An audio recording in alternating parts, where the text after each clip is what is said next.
तो कल की क्लास में हमने क्वेश्चन नंबर 4 के 2 पार्ट कर लिए थे, है ना। और आज हम आगे बढ़ते हैं। आज हम जो बाकी बचे हुए क्वेश्चन हैं उन सबको आज हम सॉल्व करेंगे, ठीक है। चलिए जी, थर्ड पार्ट से देखते हैं इसको। अच्छा, आज का क्वेश्चन आसान है, पहले आप खुद ट्राई करना, ठीक है। जो आसान ना निकले ना उसको आप देख लेना, ठीक। चलिए, तो इसका थर्ड पार्ट क्या है। थर्ड पार्ट में आपको एक समुच्चय दिया है जो कि रोस्टर फॉर्म में है, और आपको इसको चेंज करना है किसके अंदर, समुच्चय निर्माण रूप के अंदर, सेट बिल्डर फॉर्म के अंदर इसको चेंज करना है। तो किस तरीके से करें, तो सबसे पहले देखो कि खास बात क्या है इसके अंदर। तो जैसे यहाँ पे देखो 5 लिखा हुआ है, फिर 25, 125, 625। पैटर्न ढूंढना है तुम्हें यहाँ पे, है ना। कोई ना कोई पैटर्न यहाँ पे बनता दिखेगा, उसको देखना है। देखो 5, 25, 125, 625। अगर देखा जाए तो हर एक एलिमेंट जो है वो किस रूप का है, देखें। 5 को अगर मैं देखूं तो 5 को मैं 5 की पावर 1 लिख सकता हूँ। 25 को अगर मैं देखूं तो 25 को 5 की पावर 2 लिखा जा सकता है ना। 25, 25, 125 को 5 की पावर 3 लिख सकते हैं। 625 को 5 की पावर 4 लिख सकते हैं। तो तुमने हर एक एलिमेंट का एक फिक्स पैटर्न ढूंढ लिया कि भाई जो यह अवयव हैं इनको मैं 5 की पावर में लिख सकता हूँ, है ना। इसको भी 5 की पावर में लिख सकते हैं, इसको भी 5 की पावर में लिख सकते हैं, इसको भी 5 की पावर में लिख सकते हैं, इसको भी हम 5 की पावर में लिख सकते हैं, ठीक है। तो बस पैटर्न मिल गया। अब फटाफट से इसको समुच्चय निर्माण रूप में लिख दो। समुच्चय निर्माण रूप में लिखने के लिए क्या करते हैं, पहले कर्ली ब्रैकेट लगाते हैं ऐसे, ठीक है। अच्छा, इन सभी एलिमेंट्स को कुछ ना कुछ मान लेते हैं, कुछ भी मान सकते हो, एक्स वाई जेड, तुम्हारी मर्जी है। जैसे मान लो मैं वाई मान लेता हूँ, इन सबको मैं क्या मान लेता हूँ, वाई। फिर कॉलन का निशान लगाते हैं, है ना, 2 बिंदु लगाते हैं, इसको क्या बोलते हैं, कॉलन। कॉलन कब लगाते हैं, जब आपको किसी चीज़ को डिफाइन करना हो, डेफिनेशन देनी हो। जैसे वाई के बाद मैंने कॉलन लगाया तो इसका मतलब यह है कि मैं वाई को, है ना, अभी परिभाषित करूँगा, उसको डेफिनेशन दूंगा, ठीक है ना। वाई हमने इन सबको माना था, तो इन सब की जो खास बात है उसको लिखूँगा, ठीक है। इन सब की खास बात क्या है, खास बात यह है कि यार सारे के सारे जो हैं 5 की पावर में लिखे जा सकते हैं, 5 की पावर में। तो लिख दो कि भाई वाई, फिर कॉलन लगाया तुमने। वाई की खास बात क्या है कि जो वाई है ना, जो वाई है वो बराबर है किसके, 5 की पावर में लिख सकते हैं। तो 5 की पावर n लिख दो। तो नहीं समझे, देखो 5 तो फिक्स है, 5 तो ये भी 5 है, यहाँ भी 5 है, यहाँ भी 5 है, यहाँ भी 5 है, तो 5 फिक्स है, तो यहाँ पे भी 5 लिखो। जो चीज़ बदल रही है, जैसे इसकी पावर बदल रही है, यहाँ पे 1 है, फिर यहाँ पे 2 हो गया, यहाँ पे 3 हो गया, यहाँ पे 4 हो गया, पावर चेंज हो रही थी ना। तो जो चीज़ चेंज हो रही है उसको कुछ ना कुछ मान लो। तो तुमने इसको n मान लिया, कुछ भी मान सकते थे, x भी मान सकते थे, ठीक है ना, है ना। y मत मान लेना, क्योंकि फिर y तो तुमने यहाँ पे मान ही रखा है ना। तुमने इन सभी एलिमेंट को भी y मान लिया, है ना, इनके पावर को भी y मान लिया, फिर गलती हो जाएगी, ठीक है। जो तुमने यहाँ पे माना है वो मत मानना बस, ठीक है। तो ये जो y है, जो एलिमेंट है, इन सबको आपने y माना था, तो जो y है ये सारे के सारे 5 की पावर में लिखे जा सकते हैं। तो इसलिए तुमने लिख दिया y बराबर है 5 की पावर n। अच्छा, अब n की वैल्यू क्या क्या है, n की वैल्यू 1 भी है, 2 भी है, 3 भी है और 4 भी है। लिख दो इसको। जहाँ पे जो n है ना उसकी वैल्यू 1 है, 2 है, 3 है और 4 है। हो गया सिंपल। आपने क्या किया, आपने रोस्टर फॉर्म में दिए गए समुच्चय को चेंज कर दिया किसके अंदर, समुच्चय निर्माण रूप में। किसके अंदर चेंज कर दिया, समुच्चय निर्माण रूप में चेंज कर दिया। आसान था, ठीक है ना। जो रोस्टर फॉर्म में आपको सेट दिया गया था, आपने उसको चेंज कर दिया किसके अंदर, सेट बिल्डर फॉर्म के अंदर चेंज कर दिया। समझ में आ गई। अच्छा, अब देखो मैंने आपको बताया भी था कि समुच्चय निर्माण रूप एक ऐसा नहीं कि यार सिर्फ इसी तरीके से लिखा जा सकता है, और भी तरीके से लिख सकते हैं, ठीक है ना। तो इसको हम और दूसरे तरीके से लिख सकते हैं, है ना। और ये जो तरीका है जो मैं लिखवा रहा हूँ ये ज़्यादा यूज़ होता है, ठीक है। कैसे, देखो इसको लिख सकते हैं हम y कॉलन y बराबर 5n। ये तो एज रखा, है ना। हम कह सकते हैं कि जो n की वैल्यू है ना, अब यहाँ पे देखो n की वैल्यू क्या है, 1, 2, 3, 4। इसको मैं ऐसे लिख दूँ कि जो n की वैल्यू है वो 1 या 1 से तो बड़ी है और 4 या 4 से छोटी है। कोई गलत तो नहीं लिखा, नहीं। क्यों, क्योंकि n की वैल्यू 1 भी है, 1 से बड़ी, 2 भी है, 3 भी है और 4 भी है, ठीक है। लेकिन यहाँ पे एक दिक्कत है, क्या, अब देखो 1 से बड़ा तो 1.5 भी होता है, 1.6 भी होता है। लेकिन अगर आप यहाँ पे देखो जो पावर है वो पॉइंटों में है ही नहीं। पावर तो एक प्राकृत संख्या है, पावर क्या है, एक प्राकृत संख्या है, तो इस बात को भी तुम्हें लिखना पड़ेगा, है ना। नहीं तो इसका मतलब पता है क्या बन जाएगा, इसका मतलब बन जाएगा कि जो एन की वैल्यू वो 1 या 1 से बड़ी है और 4 या 4 से छोटी है ना, तो इसका मतलब 5 की पावर 1 भी हो सकता है, 5 की पावर 1.1 भी हो सकता है, 5 की पावर 1.2 भी हो सकता है, ऐसे बन जाता है इसका मतलब। लेकिन अब तुम्हें पता है कि यार ये जो समुच्चय है इसके अंदर 5 की पावर जो है वो एक प्राकृत संख्या है, 1 2 3 4 क्या है, प्राकृत संख्याएँ हैं, ठीक है। तो इस बात को तुम्हें लिखना पड़ेगा, अदरवाइज जो इसका मीनिंग है वो अलग निकल के आ रहा है, ठीक है। तो लिख दो, कोई बात नहीं। क्या लिखोगे कि भैया जो एन है ना, जो ये एन है, ये जो पावर है, ये बिलोंग करती है किससे, नेचुरल नंबर से, समझे। ये चीज़ हो गई, क्लियर है ना। तो ये तरीका भी बिल्कुल सही है, ये तरीका भी बिल्कुल सही है, लेकिन मैं तुमसे कहूँगा कि यार इस तरीके का यूज़ करना, इस तरीके का यूज़ करोगे ना तो आगे मैथमेटिक्स में दिक्कत नहीं आएगी, ठीक है। जब हायर स्टडीज़ का तुम मैथ पढ़ोगे, जब कॉलेज लेवल का मैथ पढ़ोगे, तो उसके अंदर है ना, आपको क्या होता है, ऐसे दिखे ही ना, आपको जो भी समुच्चय दिखेगा वो इस रूप का दिखेगा मैक्सिमम, है ना। तो उसको पढ़ना भी तो आना चाहिए। कैसे पढ़ोगे, सभी y का समुच्चय जहाँ पे y जो है वो बराबर है 5 की पावर n के, और जो n की वैल्यू है वो 1 या 1 से बड़ी है और 4 या 4 से छोटी है, और जो n है वो नेचुरल नंबर में है, नेचुरल नंबर से बिलोंग करता है कह लो, या फिर नेचुरल नंबर से है, ठीक है। तो ये इसका मतलब है, क्या कर लेंगे ना। चलिए जी, एक क्वेश्चन और करते हैं, फोर्थ पार्ट इसका। फोर्थ और फिफ्थ पार्ट तो आसान आसान है, फटाफट से हो जाएंगे। फोर्थ पार्ट देखो,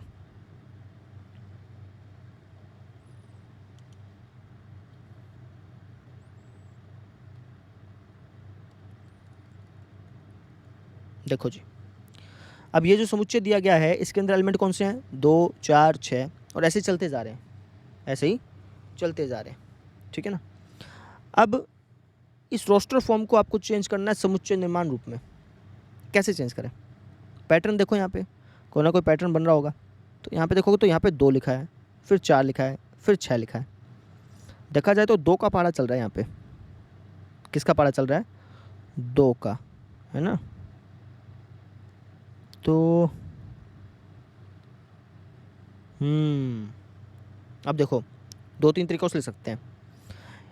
एक काम कर सकते हैं, पहला तरीका तो ये हो सकता है कि सभी x का समुच्चय, अगर मैं इन सबको x मान लूँ, तो सभी x का समुच्चय जहाँ जो x है ना, जो x है उसकी खास बात क्या है कि वो 2 के गुणज हैं, 2 के क्या हैं, गुणज, मतलब 2 की टेबल में आते हैं, 2 की टेबल में आते हैं ना।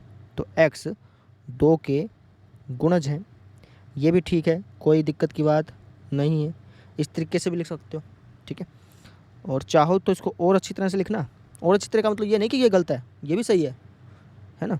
लेकिन अब ये जो तरीका लिखवा रहा हूँ ये ज़्यादातर यूज़ होता है, तो मैं इसको ऐसे लिख सकता हूँ। अब यहाँ पे देखो पैटर्न तुम देखोगे ना, तो 2 को लिख सकता हूँ 2 गुना 1, इसको लिख सकता हूँ 2 गुना 2, इसको लिख सकता हूँ 2 गुना 3, समझे। तो यहाँ पे अगर तुम पैटर्न देखोगे तो 2 तो सब में सेम है, तो x को मैं लिख सकता हूँ 2 गुना में समथिंग, 2 गुना में समथिंग लिखा जा रहा है ना, 2 गुना में कुछ ना कुछ आ रहा है, तो कुछ ना कुछ को मैं n मान लेता हूँ, ठीक है। अच्छा जी, n की वैल्यू क्या है, 1 2 3 ऐसे चलती जा रही है, तो इसको चाहो तो ऐसे लिख सकते हो 1 2 3 ऐसे चलती जा रही है। ये भी एक तरीका है, एक और तरीका है इसको लिखने का, ऐसे भी लिख सकते हो तुम कि जो n की वैल्यू है वो 1 या 1 से बड़ी है, लिमिट तो है ही नहीं, चलती जा रही है तो, ठीक ना, तो 1 या 1 से तो बड़ी है, ठीक है। और जो n है वो एक नेचुरल नंबर है, प्राकृत संख्या है ना। इसको थोड़ा डार्क बनाना।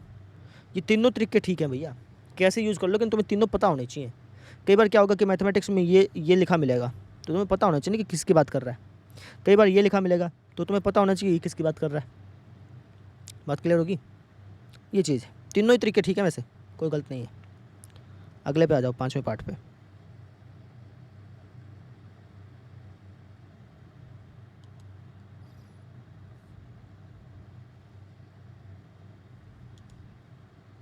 ये 5वां पार्ट है।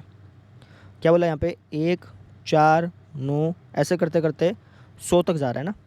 पैटर्न देखो यहाँ पे क्या बन रहा है, तो 1 4 9 100 तक जा रहा है।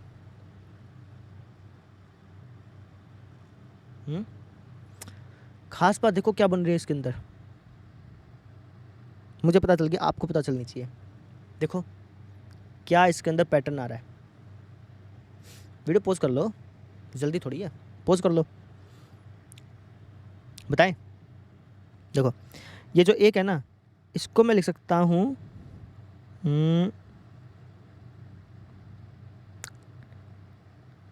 एक को क्या लिख सकते हैं, चलो एक को छोड़ो, 4 को लिखते हैं भाई। 4 को लिख सकते हैं 2 का स्क्वायर, 9 को 3 का स्क्वायर ना, अब पता चल गया। 1 को लिख सकता हूँ 1 का स्क्वायर, है ना। 100 को 10 का स्क्वायर, समझे। अब आपका आंसर मुझे कैसे पता चलेगा इतनी जल्दी, आपको तो चलो पता चल गया, मुझे कैसे पता चलेगा, प्रैक्टिस से पता चलेगा। जब तुम बार बार क्वेश्चंस निकालोगे ना, तब तुम्हें पता चलेगा कि अच्छा इसके अंदर ये पैटर्न बन रहा है, इसके अंदर ये पैटर्न बन रहा है, ठीक है ना। असाइनमेंट्स आपको दिए जाएंगे और वो भी बना रहा हूँ मैं, DPP भी बना रहा हूँ, है ना, प्रैक्टिस प्रॉब्लम्स, जिनको अगर आप सॉल्व करेंगे ना तो आपकी प्रैक्टिस हो जाएगी, ठीक है। 10th क्लास तक तो क्या होता था कि सिर्फ एक NCERT बुक है, उसी में काम चलाओ, लेकिन 11th में ऐसा नहीं होता। 11th में NCERT बुक के अलावा आपको क्वेश्चंस प्रैक्टिस करने होते हैं, ठीक है ना। तो देंगे, आप चिंता मत कीजिए उनको, ठीक है। बना रहे हैं, टाइम लगता है, हिंदी की टाइपिंग वैसे भी हार्ड है, ठीक है। तो पैटर्न पता चल गया कि हर एक एलिमेंट जो है वो कुछ इस तरीके से लिखा जा रहा है ना। देखो पावर तो सबकी सेम है, ये नंबर बदल रहे हैं, यहाँ पे 1 फिर 2 फिर 3 फिर 4 आता, 5 आता, 6 आता, 7 आता। अच्छा, फिर मैं इसको ऐसे लिख सकता हूँ ना, मान लो सभी एलिमेंट को मैंने x मान लिया, तो सभी x का समुच्चय जहाँ पे जो x है वो बराबर है n स्क्वायर के, क्योंकि जो चीज़ बदल रही है, जैसे 1 2 3 ये आधार बदल रहा था ना, तो इसलिए मैंने उसको n मान लिया। और जो चीज़ सेम थी, जैसे 2 सेम था, पावर सेम थी, तो स्क्वायर का स्क्वायर रखा, समझे, ठीक है। n की वैल्यू क्या क्या है, n की वैल्यू 1 2 3 ऐसे करते करते करते 10 तक है। तो इस तरीके से भी लिख सकते हो तुम, है ना, इस तरीके से भी इसको लिखा जा सकता है। दूसरा तरीका भी हो सकता है, इसको ऐसे लिख सकते हो, सभी x का समुच्चय जहाँ पे x जो है वो n स्क्वायर के बराबर है, और जो n की वैल्यू है वो 1 या 1 से बड़ी है और 10 या 10 से छोटी है, और जो n है वो नेचुरल नंबर है, ठीक है ना।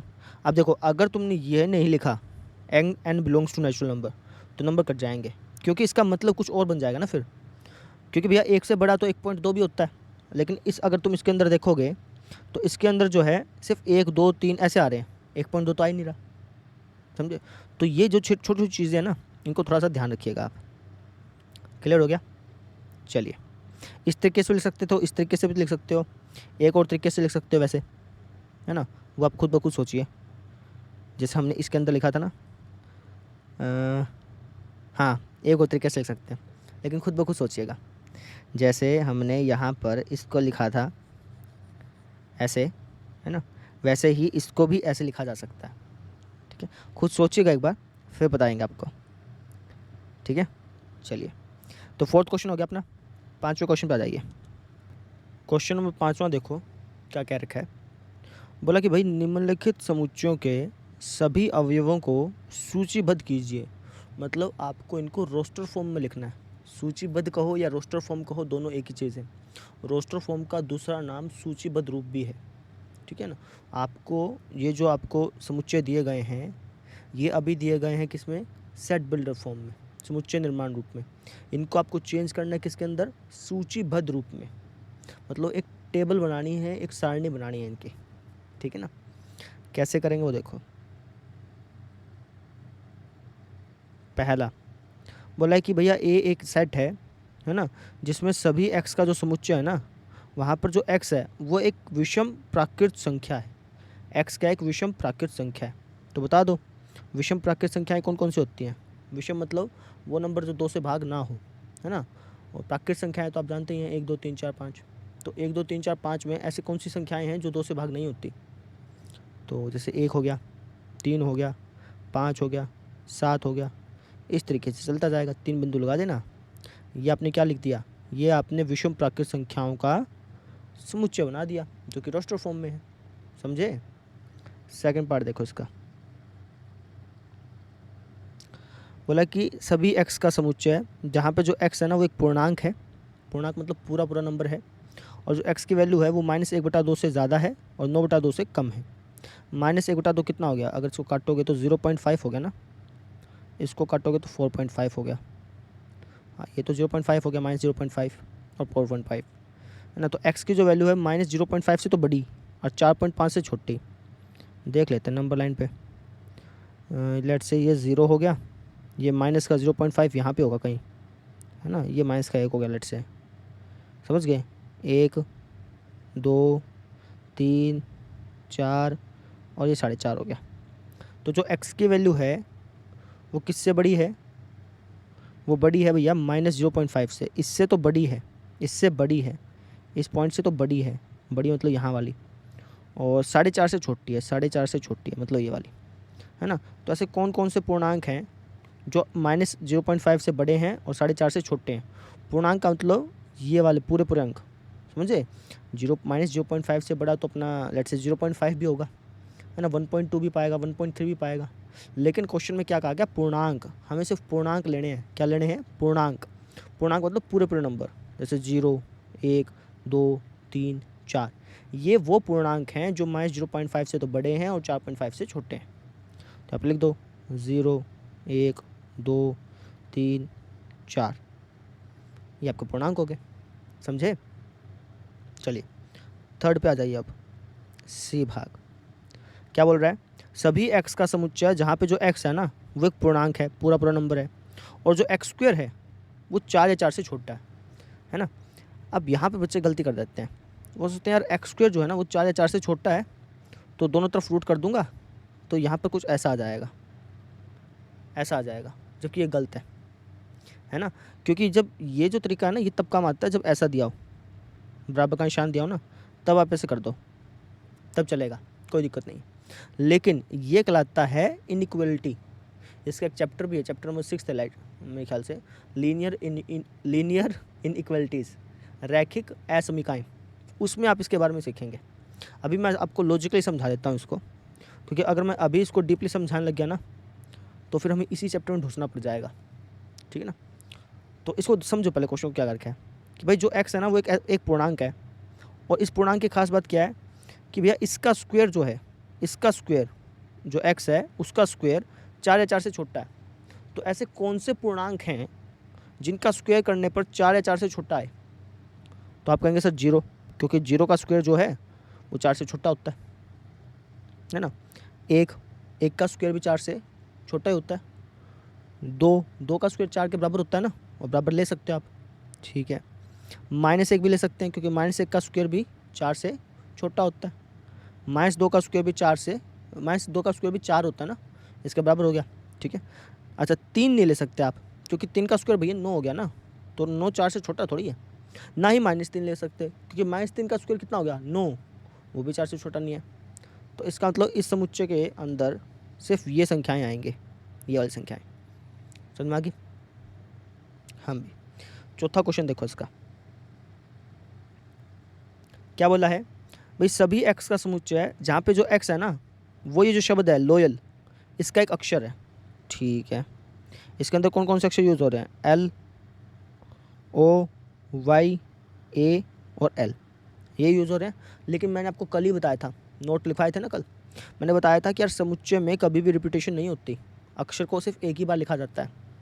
तो आप इसके अंदर L को 2 बार थोड़ी लिखोगे, एक ही बार लिखोगे, समझे। ये चीज़ है, ठीक है। अच्छा जी, अगला क्या है? सभी x का समुच्चय जहाँ पे x जो है वर्ष का एक ऐसा महीना है जिसमें 31 दिन नहीं होते हैं। बताओ ऐसे कौन कौन से महीने जिसमें 31 दिन नहीं होते? बताओ शाबाश। 31 दिन नहीं होते ना। जनवरी में ऐसे नहीं करते थे बचपन में, जनवरी फरवरी, फरवरी में 31 दिन नहीं होते, तो फरवरी लिख दो यहाँ पे, हिंदी में लिखना, ठीक है। मार्च में 31 आ गया, जनवरी फरवरी मार्च अप्रैल जून, अप्रैल और जून में नहीं होता है, अप्रैल जून प्रॉपर लिखना है तुमको, हिंदी में लिखना है, मैं इंग्लिश में लिख दिया। जुलाई में 31 आ जाते हैं, फिर अगस्त में भी 31, सितंबर नवंबर कर लेना, सितंबर, ठीक है ना। वो महीने लिखना है जो जिसमें 31 दिन नहीं होते, तो बाकी जो है वो तुम लिख लेना, है ना। ऐसे काउंटिंग करने यार कर लोगे तुम, ठीक है। अब आ जाओ छठे पे। हाँ भाई, छठा क्या बोला? बोला कि सभी x का समुच्चय है जहाँ जो x है ना वो अंग्रेजी वर्णमाला का एक व्यंजन है। व्यंजन मतलब कॉन्सोनेंट, जो के से पहले आता है। के से पहले आने वाला कौन सा लेटर है? A B C D E F G H I J K. J कौन सा लेटर है? जे। और वैसे भी जे जो है कॉन्सोनेंट भी होता ही है, तो इसका आंसर क्या आएगा? जे आएगा, है ना, सिंपल। अच्छा, अब दो तीन चीज़ों का ध्यान रखना। मैंने ये कहा था कि समुच्चय के अंदर जो हम एलिमेंट लिखते हैं वो छोटे लिखते हैं, है ना, लेकिन मैंने क्या कहा था कि ऐसा कोई रूल नहीं है, हम जनरली ऐसा लिखते हैं। ठीक है, आप देख लो यहाँ पे ये सारे लेटर मैंने बड़े लिखे हैं। ऐसा कोई रूल नहीं है भैया, रूल नहीं है कि हमेशा छोटे लिखना है ना, लेकिन जनरली जो जनरल परसेप्शन है, जिस तरीके से दुनिया ने उसको मान रखा है, उस तरीके से हम चलें तो हम समुच्चय के अंदर जो भी एलिमेंट लिखते हैं, जो भी अवयव लिखते हैं, उनको हमेशा स्मॉल लेटर में लिखते हैं। ठीक है ना, तो आप चाहें तो उनको स्मॉल कर सकते हैं, अदरवाइज ऐसे रखेंगे तब भी कोई दिक्कत नहीं आएगी, क्योंकि मैंने कहा ना कोई रूल नहीं था ये। ठीक है, चलिए जी, अब आइए अगले क्वेश्चन पे। ये हो गया छोटा क्वेश्चन, देखिए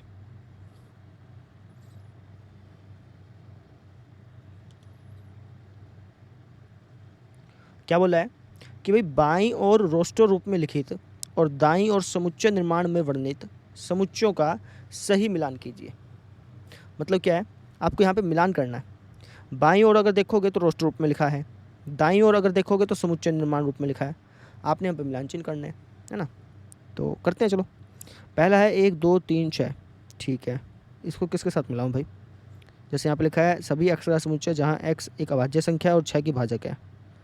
अब अगर मैं यहाँ पे देखूँ तो एक तो भाज्य संख्या है नहीं, यानी इसके साथ नहीं मिलाना, इसके साथ नहीं मिलाना। ठीक है, सभी x का समुच्चय जहाँ x जो है वो संख्या 10 से कम एक विषम प्राकृत संख्या है। संख्या 10 से कम विषम प्राकृत संख्या, ऐसे कौन सी संख्याएं हैं जो 10 से कम होती हैं और विषम होती हैं, विषम प्राकृत होती हैं? बताओ, ऐसी कौन सी संख्याएं हैं जो 10 से कम होती हैं और विषम होती हैं?